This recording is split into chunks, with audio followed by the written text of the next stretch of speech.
నమస్తే, welcome to TV 999 news. ముందుగా headlines.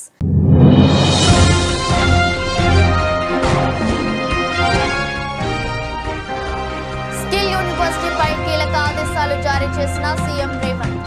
ముసాయిదాలోని అంశాలపై పలు సూచనలు చేసిన CM deputy CM.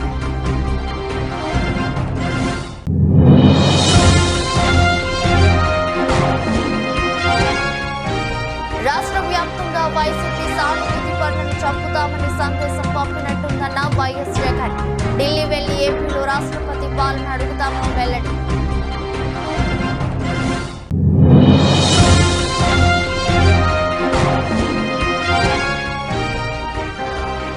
నిండుకుండల Medigadda Congress పై కేటీఆర్ విమర్శలు. కాంగ్రెస్ కుట్రను తట్టుకుని కాళేశ్వరం ప్రాజెక్టు నిలిచిందన్న కేటీఆర్.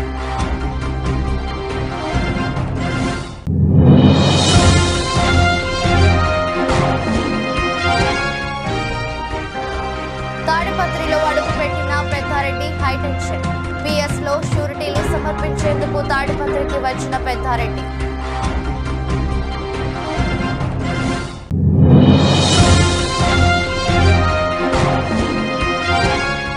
ధోని రిజ్వాన్ లో మెరుగు ఎవరితో పాక్ జర్నలిస్టు నెట్టింట పోస్టుపై హర్భజన్ సింగ్ తీవ్ర ఆగ్రహం. ఇలాంటి ప్రశ్న అడిగిన విలేకరిపై హర్భజన్ సింగ్ గుస్సా.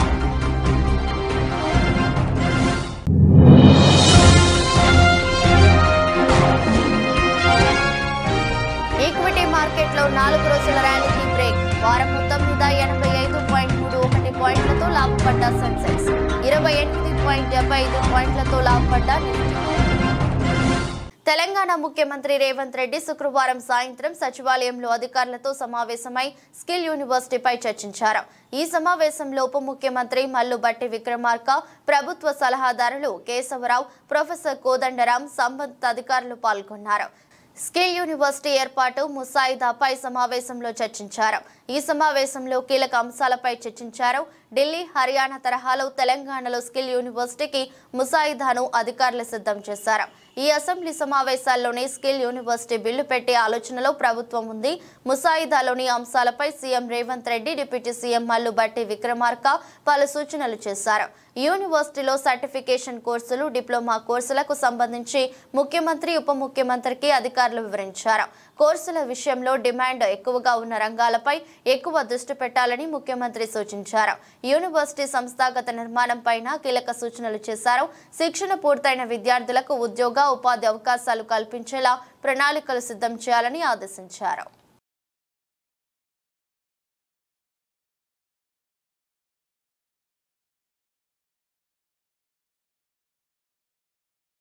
తెలంగాణ ముఖ్యమంత్రి రేవంత్ రెడ్డి శనివారం రాజీవ్ గాంధీ సివిల్స్ అభయహస్తం పథకాన్ని ప్రారంభించారు. సివిల్స్ ప్రిలిమ్స్ పాస్ అయిన రాష్ట్ర అభ్యర్థులకు ఆర్థిక సాయం అందించేందుకు ఈ కొత్త పథకాన్ని అందుబాటులోకి తీసుకువచ్చారు. సింగరేణి సంస్థ ద్వారా ఆర్థిక సాయాన్ని అందించనున్నారు. ఈ క్రమంలో ఉప ముఖ్యమంత్రి మల్లు భట్టి విక్రమార్క, మంత్రులు సీతక్క, పొంగులేటి శ్రీనివాసరెడ్డి, కోమటిరెడ్డి వెంకటరెడ్డి, జూపల్లి కృష్ణారావు, ప్రభుత్వ ప్రధాన కార్యదర్శి శాంతి కుమారి, సింగరేణి సీఎండి బలరాం పాల్గొన్నారు. అంతకుముందు సివిల్స్ ప్రిలిమ్స్ పాస్ అయిన రాష్ట్ర అభ్యర్థులతో ముఖ్యమంత్రి ముఖాముఖి నిర్వహించారు.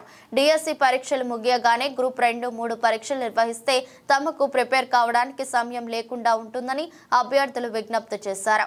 దీంతో డిసెంబర్ నెలకు వాయిదా వేసినట్లు చెప్పారు. తెలంగాణ యువత ఆశలను నెరవేర్చుతున్నామని చెప్పడానికే తాను తన మంత్రులు కలిసి మీతో సమావేశమయ్యామన్నారు. మీకు అందరికీ తెలుసు, తెలంగాణ రాష్ట్రం ఏర్పడిన తర్వాత 10 సంవత్సరాలలో ఇచ్చిన ఏ నోటిఫికేషన్ కూడా ఇచ్చిన సమయానికి పరీక్షలు నిర్వహించిన సందర్భమే లేదు. దానికి కారణం ఏదైనా అయి ఉండొచ్చు, వాళ్ళ ఆలోచన విధానాలు ఏమైనా ఉండొచ్చు. కానీ తీరని నష్టం. యుక్త వయసులో ఉజ్వల భవిష్యత్తును ఆలోచన చేసి కోచింగ్ సెంటర్లలో తిరుగుతూ మధ్యతరగతి, దిగువ తరగతి కుటుంబాలు, తల్లిదండ్రులు కష్టపడి రూపాయి జమ చేసి ఇక్కడికి పంపిస్తే అమీర్పేట్ చౌరస్తాలను, దిల్సుఖ్ నగర్లను, అశోక్ నగర్లను, వివిధ కోచింగ్ సెంటర్ల చుట్టూతో తిరుగుతూ సంవత్సరాల కొద్ది పరీక్షలు వాయిదా పడుతూ సంవత్సరాల తర్వాత పరీక్షలు నిర్వహిస్తే ఫలితాలు వచ్చే లోపల మీరు కష్టపడి చదివిన పరీక్షా కేంద్రాల్లో మీకు ఇచ్చిన ప్రశ్నపత్రాలు అంతకంటే ముందే జిరాక్స్ సెంటర్లలో పల్లి బఠానీల్లాగా అమ్మినప్పుడు ఆ విద్యార్థుల యొక్క బాధ, భావోద్వేగం మేము కళ్ళతో చూసినాం, అర్థం చేసుకున్నాం. అందుకే వచ్చిన ఎంబడే తక్షణమే తెలంగాణ పబ్లిక్ సర్వీస్ కమిషన్ని రద్దు చేసి అనంతపురం జిల్లా తాడిపత్రిలో హైటెన్షన్ వాతావరణం నెలకొంది. వైసీపీ మాజీ ఎమ్మెల్యే కేతిరెడ్డి పెద్దారెడ్డి తాడిపత్రికి చేరుకున్నారు. పెద్దారెడ్డిని అనంతపురం జిల్లా నుంచి బహిష్కరించాలని జేసీ ప్రభాకర్ రెడ్డి నిన్న తీవ్ర వ్యాఖ్యలు చేసిన సంగతి తెలిసిందే. పెద్దారెడ్డి తాడిపత్రికి వస్తే పంచే ఉడదీసి కొడతామని జేసీ హెచ్చరించారు. ఈ నేపథ్యంలో పెద్దారెడ్డి రాకతో తాడిపత్రిలో ఉద్రిక్త పరిస్థితులు నెలకొన్నాయి. పోలింగ్ సందర్భంగా జరిగిన ఘర్షణలో అరెస్టైన పెద్దారెడ్డికి హైకోర్టు షరతులతో కూడిన బెయిల్ మంజూరు చేసింది. ఈ క్రమంలో షూరిటీలు సమర్పించేందుకు ఆయన అనంతపురం నుంచి తాడిపత్రికి వచ్చారు. నేరుగా తాడిపత్రిలోని పోలీస్ స్టేషన్ కు చేరుకున్న పెద్దారెడ్డి షూరిటీలు సమర్పించి సంతకం చేసి వెళ్లిపోయారు. షూరిటీలు సమర్పించిన తర్వాత పెద్దారెడ్డిని ఎక్కువసేపు తాడిపత్రిలో ఉంచకుండా పోలీసులు అనంతపురంకు తరలించారు. పెద్దారెడ్డి కూడా అడ్డు చెప్పకుండా తాడిపత్రి నుంచి వెళ్లిపోయారు. దీంతో అందరూ ఊపిరి పీల్చుకున్నారు. 2 నెలల తర్వాత పెద్దారెడ్డి తాడిపత్రికి రావడం గమనార్హం. పల్నాడు జిల్లా వెనుకొండలో రషీద్ అనే యువకుడు దారుణ హత్యకు గురి కావడం తెలిసిందే. ఏపీ మాజీ సీఎం వైసీపీ అధినేత జగన్ నేడు వెనుకొండలో రషీద్ ఇంటికి వెళ్లారు. తీవ్ర విషాదంలో ఉన్న రషీద్ కుటుంబ సభ్యులను పరామర్శించారు. హత్య ఘటన జరిగిన తీరును అడిగి తెలుసుకున్నారు. రషీద్ కుటుంబానికి ప్రగాఢ సానుభూతి తెలిపారు. హత్య చేసేటంత ఫ్యాక్షన్ కక్షలు కూడా లేవని, మరి ఈ ఘటన ఎలా జరిగింది అని రషీద్ కుటుంబ సభ్యులను ఆరా తీశారు. మీరన్నా వైసీపీ అన్నా రషీద్ కు ఎంతో అభిమానమని తల్లిదండ్రులు జగన్ కు వివరించారు. ఈ హత్య వెనుక ఎవరు ఉన్నా వదిలేది లేదని, రషీద్ కుటుంబానికి అండగా ఉంటామని ఈ సందర్భంగా జగన్ హామీ ఇచ్చారు.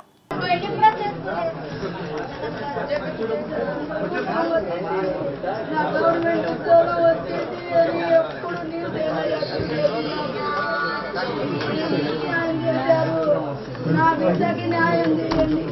పోలీసులు చేపిస్తారు, మీరు చేస్తారు. ఫోన్లు చేసి బెదిరిస్తున్నారు. వీళ్ళు వెనకుండి ఆంజనేయులు చేపిస్తున్నాడు. వీళ్ళిద్దరికి మేము నేనుండా మీ వెనక ఆంజనేయులు చేపిస్తున్నాడు. టీడీపీ గుండాగా ప్రోత్సహిస్తున్నాడు. గంజాయి తాగి వాడి మీద 3 కేసులు ఉన్నాయి. పోయిన అదే రోజు ఇంకొక అబ్బాయిని గొంతు కోసాడు. ఈసారి నా కొడుకుని టార్గెట్ చేశాడు. కేవలం పార్టీ వల్లే, నాకేం కక్షలు లేవు. వాడి ముఖం మేము చూసే ఎరగమయ్యా. ఆయన పని ఏందో ఆయన ఏందో పోతాడు వస్తాడు. అప్పుడు కూడా షాపుకనే పోయాడు. 29 ఉంటాయ్యా. హైదరాబాద్ లో ఉద్యోగం కూడా వదులుకొని వచ్చేసారు. కోసం అని వచ్చారు.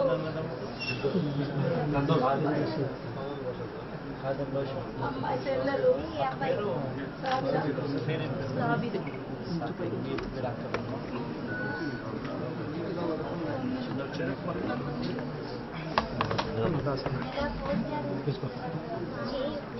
రాష్ట్రంలో ప్రజలకు పథకాలు అమలు చేయని చంద్రబాబు వీటన్నిటి నుంచి దృష్టి మార్చలేందుకు ప్రజల్లో భయాందోళన సృష్టించే కార్యక్రమాలకు తెరలేపారని వైసీపీ అధ్యక్షుడు జగన్ అన్నారు. చంద్రబాబు ఈ మాదిరిగా దాడులు చేస్తూ అన్యాయాలు చేస్తూ దిగజారిన రాజకీయాలు చేస్తున్నాడని విమర్శించారు. ఖచ్చితంగా వీటిపై నిరసన తెలియజేస్తాం. అసెంబ్లీ సమావేశాల ప్రారంభంలో ఉభయ సభలను ఉద్దేశించి గవర్నర్ ప్రసంగించే సమయంలో తప్పకుండా అడ్డు తగులుతాం.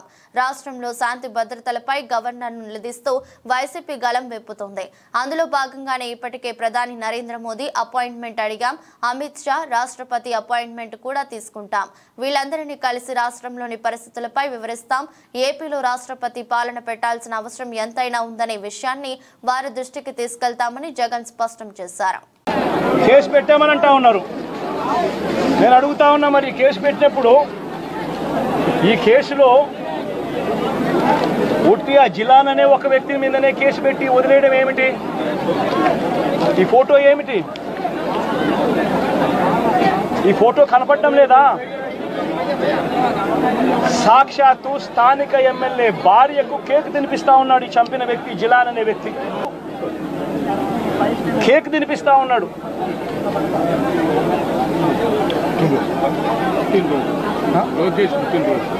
లోకేష్ పుట్టినరోజు నాడున వీళ్ళు కేక్ కట్ చేయడము, ఆ కేక్ మళ్ళీ ఈ జిలాన్ అనే వ్యక్తి ఎమ్మెల్యే భార్య కేక్ తినిపించడం. మరి ఇంత దారుణమైన ఇంత సత్సంబంధాలు కలిగిన వీళ్ళు ఇది ఎమ్మెల్యేతో ఫోటో,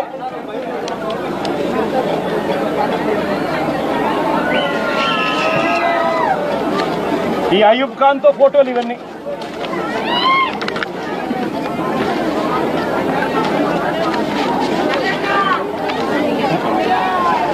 ఇది షబీం ఖాన్తో ఫోటోలు.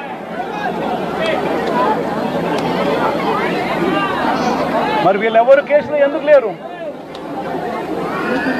వీళ్ళందరి మీద కేసు ఎందుకు? నిజామాబాద్ జిల్లా ఆర్మూరు పట్టణ కేంద్రంలో ముఖ్యమంత్రి రేవంత్ రెడ్డి రుణమాఫీ చేసిన రైతు ప్రభుత్వమని నిరూపించారని బోధన ఎమ్మెల్యే పొద్దుటూరి సుదర్శన్ రెడ్డి అన్నారు. ఆర్మూరులో జరిగిన రైతుల సంబరాల్లో అంబేద్కర్ చౌరస్తా నుండి మున్సిపల్ కార్యాలయం వరకు జరిగిన ర్యాలీలో ఆయన హాజరై మాట్లాడారు. మాట తప్పని కాంగ్రెస్ పార్టీని ప్రజలు ఆదరించాలని, రానున్న స్థానిక సంస్థల ఎన్నికల్లో గ్రామ పంచాయతీ ఎంపీటీసీలను, జడ్పీటీసీలను, కౌన్సిలర్లను అన్ని స్థానాల్లో కాంగ్రెస్ గెలిచేలా కృషి చేయాలని తెలిపారు. 70 మంది లోన్లు మాఫీ అయ్యేందుకు రోడ్డు మీద నిలబడి మాకు సన్మానం చేసినందుకు వాళ్ళకు కూడా ధన్యవాదాలు. లేకుంటే నేను అంగాపురంలో చూసా, ఎవరు పోతే పట్టించుకోలే నిబంధనలు అది నిధుల బాధ అనుకుంటే ఒకసారి మినిస్టర్ ఉన్నప్పుడు పోతే అంటున్నా అనుకొని నేను కూడా కొద్దిగా వండి ఉంటాను, పనులు చేస్తాను. అయితే కిరాలు అంగాపూర్లో కిరాలు రిపేర్ చేస్తా ఉన్నాను మినిస్టర్ ఉన్నప్పుడు. కిరాలు రిపేర్ చేయగా నాకు తెలిసి నీకు వస్తారని పోయినా, పోయే వరకు 78 మంది వచ్చింది. ఆర్మూరు పట్టణంలోకి మన ప్రియతమ నాయకులు, మా గురువు గారు సుదర్శన్ రెడ్డి గారు ఇక్కడికి రావడం జరిగింది. ముఖ్యంగా ఈ యొక్క కార్యక్రమం ఉద్దేశం వరంగల్ డిక్లరేషన్ ద్వారా రైతులకి 2 లక్షల రుణమాఫీ ఏకకాలంలో చేస్తామని చెప్పినట్టుగా నిన్నటి రోజు 1 లక్ష రూపాయల వరకు ఎవరైతే రైతులు బ్యాంకులలో తీసుకొని ఉన్నారో వాళ్ళందరికీ కూడా 1 లక్ష రూపాయల వరకు నిన్నటి రోజు వాళ్ళ ఖాతాలో పడింది. మన ఆర్మూర్ నియోజకవర్గంకి 5736 మంది రైతులకి నిన్నటి రోజు వాళ్ళ భద్రాద్రి కొత్తగూడెం జిల్లా మనుగూరులోని బీఆర్ఎస్ కార్యాలయంలో మాజీ ఎమ్మెల్యే రేగా కాంతారావు విలేకరుల సమావేశం నిర్వహించారు. ఈ సందర్భంగా కాంతారావు మాట్లాడుతూ కాంగ్రెస్ పార్టీ ఇచ్చిన హామీలు అమలు చేయాలన్నారు. రుణమాఫీ విషయంలో షరతులు లేకుండా ఒకేసారి 2 లక్షలు మాఫీ, కళ్యాణ లక్ష్మితో పాటు తులం బంగారం ఎంతమందికి ఇచ్చారని ప్రశ్నించారు. నగదు బదిలీలు లేని హామీలు అమలు చేస్తూ గొప్పలు చెప్పుకుంటున్నారని విమర్శించారు. ప్రతి మహిళకు 2500 ఎందుకు అమలు చేయలేదు? ఎన్నికల ముందు ఇచ్చిన హామీలు నెరవేర్చే వరకు ప్రజాపక్షాన బీఆర్ఎస్ నిలుస్తోందని, ప్రస్తుతం ఎమ్మెల్యే పాయ్ వెంకటేశ్వర్లు నీకు చేత కాదని ఒప్పుకుంటే నా ట్రస్ట్ నుండి ప్రజల కోసం ఆ డబ్బులు నేను ఇస్తానని దీనికి సిద్ధమేనా అన్నారు. రికవరీకి నోటీస్ పంపితే ఎంత సిగ్గుపడాలి మనం అసలు ప్రభుత్వంలో. అసలు నోటీస్ ఇవ్వాల్సింది నీకు, రేవంత్ రెడ్డికి నోటీస్ ఇవ్వాలి. నువ్వు మహిళలకి 1.5 లక్ష రూపాయలతో పాటు ఆనాడు ఉన్నటువంటి మా ప్రభుత్వం ఇచ్చినటువంటి 1 లక్ష రూపాయల కళ్యాణ లక్ష్మి, తులం బంగారం ఇస్తున్నాను. ఇవాళ జరిగినటువంటి పెళ్లిలకి, ఈ రోజు వరకు జరిగినటువంటి ప్రతి పెళ్లికి ఎన్ని పెళ్లిలు జరిగినాయో అన్ని తులాల బంగారం ఇవ్వాలి అని చెప్పేసి నీకు రికవరీ నోటీస్ పంపించాలి. అట్లాగే 15,000 రూపాయలు ఇస్తానన్నావు రైతు భరోసా కింద. ఇయాటి వరకు రైతు భరోసా ఇవ్వలేదు. 15,000 రూపాయల చొప్పున 70 లక్షల మంది రైతులకి రైతు భరోసా ఎంత అవుతా ఉందో రికవరీ కోసం నీ ప్రభుత్వానికి నోటీస్ ఇవ్వాలి. అట్లాగే పిల్లలకి సైకిల్ మోటార్లు ఇస్తానన్నావు, స్కూటీలు ఇవ్వలేదు. మరి ఎంతమంది స్కూళ్ళలో పిల్లలు ఉన్నారో వాళ్ళందరికీ సైకిల్ మోటార్లు ఇవ్వమని చెప్పేసి ఎంత డబ్బు అవుతుందో రికవరీ నోటీస్ నీకు పంపించాలి. ఏం వదిలిపెట్టి ఈ ముసలోళ్ళ దగ్గర రికవరీ నోటీస్ అంటే సిగ్గుపడాలి ప్రభుత్వం. అసలు నిజంగా 1 లక్ష రూపాయల కోసం ఏదో మేము సాధించడం చెప్పేసి చెప్పుకోవడం అంటే ఎంత సిగ్గుమాలిన పని అంటే నిజంగా మేధావులందరూ సిగ్గుపడతా ఉన్నారు చాలా మంది. ఎక్కడి ప్రభుత్వం ఇదేం కదా అని చెప్పేసి. అంటే ఇంత దిగజారినటువంటి పనులు చేసుకుంటా మేమేదో గొప్పలు చేసినాం, ఇవాళ రుణమాఫీ చేస్తామని చెప్పింది. 2 లక్షల రుణమాఫీ బేషరతుగా ఎటువంటి కండిషన్స్ లేకుండా బేషరతు ఇవ్వాలి అని మేము టీఆర్ఎస్ పార్టీ పక్షాన్ని డిమాండ్ చేస్తాము. 100 సవా లక్ష కారణాలు చూపెడతా ఉన్నారు. అన్ని 2 తెలుగు రాష్ట్రాల్లో భారీ వర్షాలు కురుస్తున్నాయి. నదులు, వాగులు, వంకలు పొంగి ప్రవహిస్తున్నాయి. తెలంగాణలోని మేడిగడ్డ ప్రాజెక్టుకు వరద నీరు పోటెత్తుతోంది. ప్రాజెక్టు నిండు కుండలా మారింది. ఈ నేపథ్యంలో బీఆర్ఎస్ వర్కింగ్ ప్రెసిడెంట్ కేటీఆర్ స్పందిస్తూ కాంగ్రెస్ ప్రభుత్వంపై ధ్వజమెత్తారు. మేడిగడ్డ ఎందుకు పనికి రాకుండా పోయిందని సీఎం రేవంత్ రెడ్డి సహా ఇతర కాంగ్రెస్ నేతలు సోషల్ మీడియా చేసిన ప్రచారం పనికి రాకుండా పోయిందని తెలిపారు. కాంగ్రెస్ కుట్రలను తట్టుకుని కాళేశ్వరం ప్రాజెక్టు నిలిచిందని, నిండు కుండల మేడిగడ్డ బ్యారేజీ ఉందని చెప్పారు. కాళేశ్వరం కొట్టుకుపోయింది, మేడిగడ్డ కుంగిపోయిందంటూ కాంగ్రెస్ పార్టీ వందలాది యూట్యూబ్ ఛానళ్లు నెలల పాటు దుష్ప్రచారం చేశాయని, వాళ్ల కుళ్ళు కుతంత్రాలకు కడిగిస్తే లక్షలు క్యూసెక్కుల నీరు మేడిగడ్డ వద్ద ప్రవహిస్తోందని తెలిపారు. కేసీఆర్ మీద కక్షతో కాళేశ్వరం మీద బురద చల్లే ప్రయత్నం చేస్తే మీరు చరిత్రహీనులుగా నిలిచిపోవడం ఖాయమని కేటీఆర్ చెప్పారు. ఎవరు ఎన్ని కుట్రలు చేసినా తెలంగాణకు జీవధార కాళేశ్వరం ప్రాజెక్టు అని అన్నారు. త్వరలోనే మేడిగడ్డ ప్రాజెక్టు సందర్శనకు వెళ్తున్నామని తెలిపారు. ముఖ్యమంత్రి చంద్రబాబు ఆదేశాల ప్రకారం వరద బీభత్సానికి గురైన వేలేరుపాడు మండలం అల్లూరు నగర్, రామారం, ఉదయనగర్ గ్రామం, మాదారం గ్రామాలను ఆంధ్రప్రదేశ్ రాష్ట్ర సమాచార, పౌర సంబంధాలు, గృహ నిర్మాణ శాఖ మంత్రి కొలుసు పార్థసారథి సందర్శించారు. అక్కడి పరిస్థితులను అధికారులను అడిగి తెలుసుకున్నారు. మంత్రి పలువురు టీడీపీ ఎమ్మెల్యేలు, సంబంధిత శాఖ అధికారులు, టీడీపీ నాయకులు తదితరులు ఉన్నారు.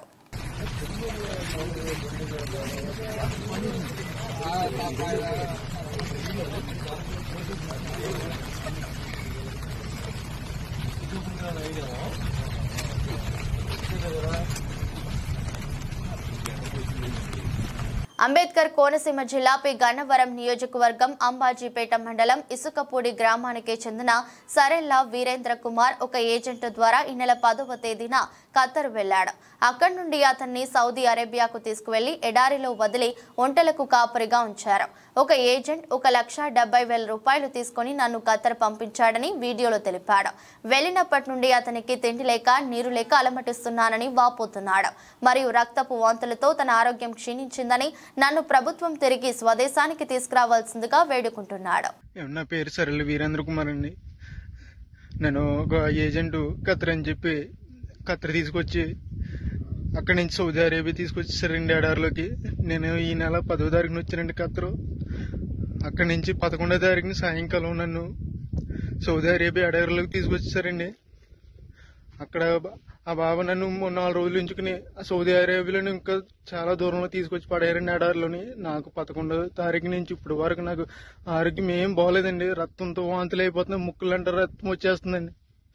ఇప్పుడు వరకు బాత్రూమ్కి వెళ్ళలేదండి. నేను బాత్రూమ్ రావట్లేదండి. చాలా ఇబ్బందులు ఎదుర్కొంటానండి. ఎవరైనా పెద్ద మనిషితో నాకు సాయం చేయండి. నన్ను ఈ నరకం నుంచి నన్ను కొంచెం బయటపడండి. ఏలూరు జిల్లా వేలేరుపాడు మండలంలో పర్యటిస్తున్న రాష్ట్ర గృహ నిర్మాణ శాఖ మంత్రి కొలుసు పార్థసారథికి చేదు అనుభవం ఎదురైంది. మంత్రి కొలుసు పార్థసారథిని మాదారం గ్రామస్తులు నిలదీశారు. వరద ముంపులో ఉన్న తమకు కనీస సౌకర్యాలు కల్పించలేదంటూ ఆందోళన చేపట్టారు.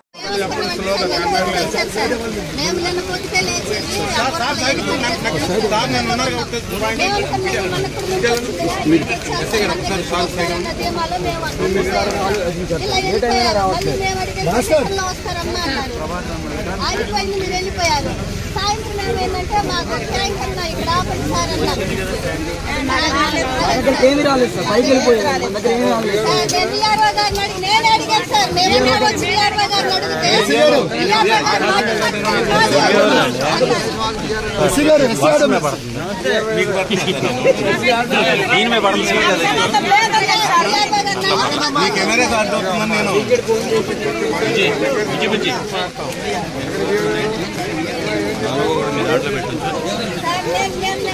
వాతావరణంలో మార్పుల ద్వారా ఎగువ ప్రాంతాలలో ఏలూరు జిల్లాలో పడుతున్న భారీ వర్షాల నేపథ్యంలో ఏలూరు జిల్లా వ్యాప్తంగా ఉన్న కాలువలు, వాగులు, నదులు విస్తృతంగా ప్రవహిస్తున్న నేపథ్యంలో ప్రజల యొక్క ఆస్తి ప్రాణాలకు నష్టం జరగకుండా పలు జాగ్రత్తలు తెలియజేశారు. ఈ వాగులు, వంకలు, ఈ వరదల ప్రభావంతో, వర్షాల ప్రభావంతో కొంచెం ఉధృతంగా ప్రవహిస్తున్నందున కొన్ని ఇంటర్నల్ రోడ్స్ మునిగి ఉంటాయి.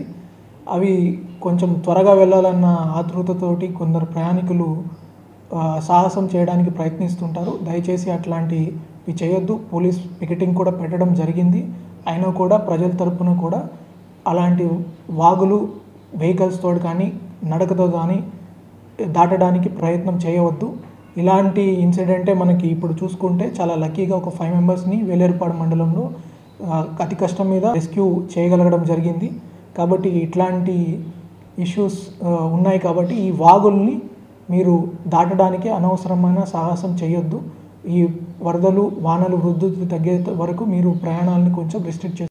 రాష్ట్రంలో ఉన్న 20 లక్షణాలకు పైగా కమ్మరి వడ్రంగి వర్గానికి చెందిన వారి సమస్యల సాధన కోసం ఆదివారం నాడు పెద్ద ఎత్తున ధర్నా కార్యక్రమం జరుగుతుందని విశ్వ బ్రాహ్మణ మనమయ్య సంఘం గౌరవ అధ్యక్షులు కుందారం గణేష్ చారి తెలిపారు. ఈ ధర్నా కార్యక్రమంలో ప్రతి ఒక్క విశ్వ బ్రాహ్మణ సభ్యులు పాల్గొని రాష్ట్ర ప్రభుత్వానికి కనువిప్పు కలిగేలా చేయాలని ఆయన ఒక వీడియో సందేశం ద్వారా మీడియా ప్రతినిధులకు విడుదల చేశారు. విశ్వ బ్రాహ్మణ వర్గానికి చెందిన కమ్మరి వడ్రంగి ప్రజలు కుల వృత్తులు చేసుకుంటూ దుర్భరంగా జీవితాలు గడుపుతున్నారని ఆయన వివరించారు. వ్యవసాయదారులకు అవసరమైన పనిముట్లు తయారు చేసి అందించడం, అందుకు చాలని డబ్బులతో పడుతున్న బాధలు వర్ణనాతీతంగా పరిణమించాయని తెలిపారు. నమస్కారం అండి. నేను కుందారం గణేశాచారి, విశ్వబ్రాహ్మణ మనమయ సంఘానికి గౌరవాధ్యక్షుడిగా పనిచేస్తున్నాను. దాదాపు ఒక 15 సంవత్సరాలు కూడా అధ్యక్షుడిగా పనిచేశాను విశ్వబ్రాహ్మణ మనమయ సంఘానికి. గల్లీ నుంచి ఢిల్లీ వరకు మరి దాదాపు 10 మంది ముఖ్యమంత్రులతో కూడా మా సమస్యల గురించి పోరాటం చేశాను గతంలో. ఇప్పుడు మా తమ్ముడు కృష్ణమాచార్య అధ్యక్షుడిగా, సుంకోజు కృష్ణమాచార్య అధ్యక్షుడిగా, రాళ్లబండి విశ్వచారి ప్రధాన కార్యదర్శిగా, కోశాధికారిగా తాటికొండ శ్రీరాములు గారు మరి ఆయన కార్యవర్గం పనిచేస్తున్నారు. చాలా సంతోషం. మరి మా సమస్యలు కొన్ని సమస్యలు పరిష్కరించుకున్నాం గతంలో. మరి ఇప్పుడు కూడా ఈ ఫారెస్ట్ విషయంలోకి వస్తే మరి కట్టె మిషన్లు, వ్యవసాయదారులు పనిముట్లు చేసే కట్టె మిషన్ల గురించి చాలా బాధ పెడుతున్నారు. ఇది మేము ఢిల్లీ దిగ్గజ క్రికెటర్ మహేంద్ర సింగ్ ధోనిని ఓ పాక్ జర్నలిస్టు తమ దేశ క్రీడాకారుడు మహ్మద్ రిజ్వాన్తో పోల్చడంపై మాజీ క్రికెటర్ హర్భజన్ సింగ్ తీవ్ర ఆగ్రహం వ్యక్తం చేశాడు. వీరిద్దరిలో గొప్ప ఆటగాడు ఎవరంటూ సదరు జర్నలిస్టు ధోని రిజ్వాన్ ఫోటోలను షేర్ చేశాడు. దీనిపై హర్భజన్ సింగ్ తీవ్ర ఆగ్రహం వ్యక్తం చేశాడు. ఎక్కువ అనుభవం లేని ఆటగాడిని ధోనితో పోల్చడం సరైంది కాదని విమర్శించారు. రిజ్వాన్ బ్యాటింగ్ సత్తాను తక్కువ చేయనని, ధోనితో సరితూగే ప్లేయర్ మాత్రం కాదని స్పష్టం చేశారు. ఈ రోజుల్లోనూ ఇలాంటి చెత్త ప్రశ్నలు అడగడం దారుణం. రిజ్వాన్ కంటే ధోని చాలా ముందున్నాడు. ఇందులో ఎలాంటి అనుమానం అక్కర్లేదు. నిజాయితీగా సమాధానం ఇవ్వాలి. రిజ్వాన్ ఆటను నేను కూడా ఇష్టపడతా. నిబద్ధతతో ఆడేందుకు ఎల్లవేళలా ప్రయత్నిస్తాడు. అయితే ధోనితో రిజ్వాన్ను పోల్చడం తప్ప. ఇప్పటికీ ప్రపంచ క్రికెట్లో అతడే నెంబర్ 1. వికెట్ల వెనుక అత్యంత చురుగ్గా వ్యవహరించిన వికెట్ కీపర్లు చాలా అరుదు. ఈ జాబితాలో ధోనినే టాప్ అని హర్భజన్ సింగ్ అన్నారు. ధోని నాయకత్వంలో భారత్ వన్డే, టీ20 ప్రపంచ కప్లతో పాటు ఛాంపియన్స్ ట్రోఫీ విజేతగా నిలిచిన విషయం తెలిసిందే. 4 ఏళ్ల క్రితం ధోని అంతర్జాతీయ క్రికెట్కు గుడ్ బై పలికాడు. ప్రస్తుతం ఐపీఎల్ మాత్రమే ఆడుతున్నాడు. గతేడాది వరకు సిఎస్కే కెప్టెన్గా వ్యవహరించాడు. అతడి సారథ్యంలోనే సిఎస్కే 5 ట్రోఫీలు నెగ్గింది.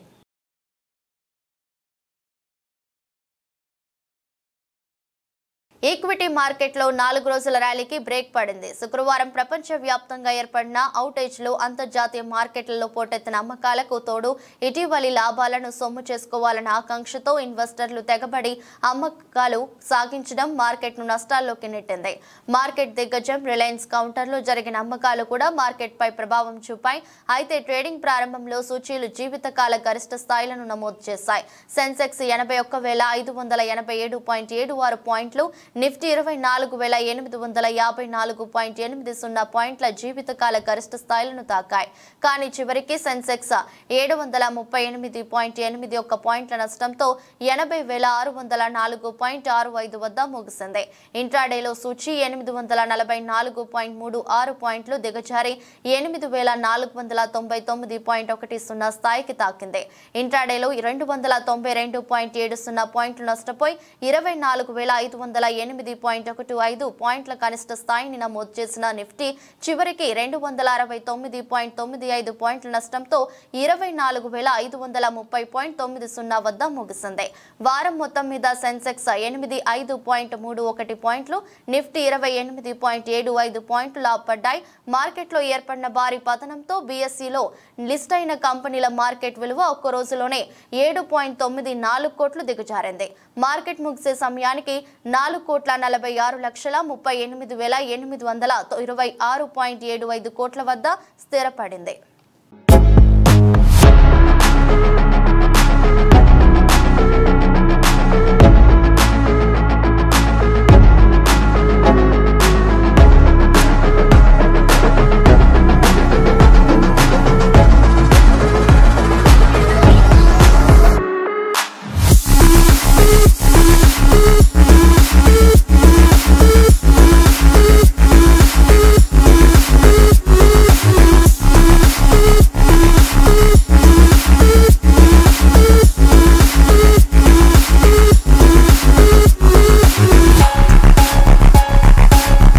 వార్తలు ముగించే ముందు మరోసారి హెడ్లైన్స్.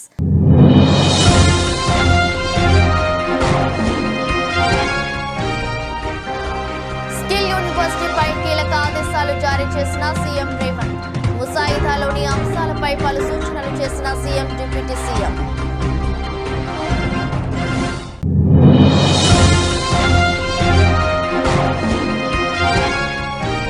రాష్ట్ర వ్యాప్తంగా వైసీపీ సానుభూతి పనులను చంపుతామని సందేశం పంపినట్టుందన్న వైఎస్ జగన్. ఢిల్లీ వెళ్లి ఏపీలో రాష్ట్రపతి పాలన అడుగుతామని వెల్లడి.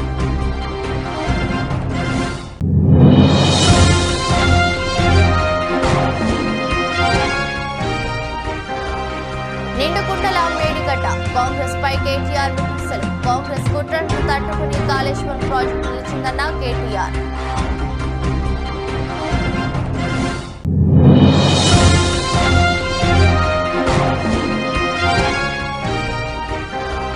తాడిపత్రిలో అడుగుపెట్టిన పెద్దారెడ్డి హైటెన్షన్.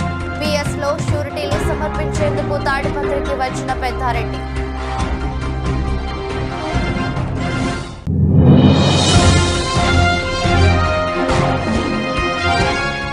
ధోని రిజ్వాన్ లో మెరుగు ఎవరితో పాక్ జర్నలిస్టు నెట్టింట పోస్టుపై హర్భజన్ సింగ్ తీవ్ర ఆగ్రహం. ఇలాంటి ప్రశ్న అడిగిన విలేకరిపై హర్భజన్ సింగ్ గుస్సా.